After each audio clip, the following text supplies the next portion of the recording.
కీలక నిర్ణయం తీసుకుంది. సిబిఐ విచారణకి నేరుగా ఏపీలో అనుమతిస్తూ ప్రభుత్వం అనుమతి ఇచ్చింది. ఈ మేరకు గెజిట్ జారీ చేసింది. కేంద్ర ప్రభుత్వ సంస్థలు, ఉద్యోగులు, ప్రైవేటు సంస్థలు వంటి వాటిపై ఏదైనా ఫిర్యాదు వస్తే సిబిఐ నేరుగా విచారణ చేపట్టేందుకు అవకాశం ఇచ్చింది. అయితే ఏపీ ప్రభుత్వ ఉద్యోగుల విషయంలో సిబిఐ విచారణ చేపట్టాలంటే మాత్రం రాష్ట్ర ప్రభుత్వం అనుమతి తప్పనిసరి అంటూ షరతు మాత్రం విధించింది.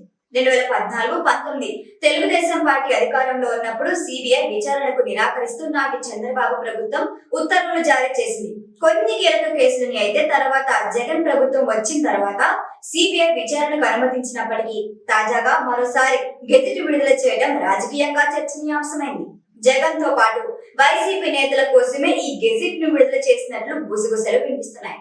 ఇప్పటికే కూటమి ప్రభుత్వం అధికారంలోకి రాగానే కొన్ని కీలక కేసులను సిఐడికి అప్పగించింది. మద్యం కేసుతో పాటు ఇసుక దోపిడీ, ఆంధ్ర ఫైబర్ నెట్ కేసులను ఏపీ సిఐడి విచారిస్తారు. అయితే సిఐడి విచారణ చేపట్టాక ఈ కేసుల కన్నా ముఖ్యమైన కేసులను సిబిఐకి అప్పగించాలి అన్న ఉద్దేశంతో చంద్రబాబు ఉన్నారు అని చెబుతున్నారు.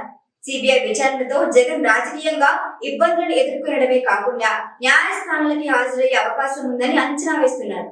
జగన్ ప్రభుత్వం చేసిన తప్పులను లెక్కగడుతున్న కూటమి ప్రభుత్వం సిబిఐ అయితే జగన్ కు కరెక్ట్ అని భావించి తిరిగి సిబిఐ ఏపీలో విచారణకి అనుమతిస్తూ గెజిట్ నోటిఫికేషన్ జారీ చేసింది. అక్రమ బియ్యం సరఫరాపై ద్వారంపూడి చంద్రశేఖర్ రెడ్డితో పాటు వివిధ కేసుల్లో పెద్దిరెడ్డి రామచంద్రారెడ్డితో పాటు మరికొందరు సీనియర్ నేతలని కూడా ఇరిగించే ప్రయత్నం జరుగుతుందని వైసీపీ నేతలు అంచనా వేస్తున్నారు. మొత్తం మీద చంద్రబాబు స్కెచ్ జగన్ పార్టీపై అదిరిపోయిందిగా.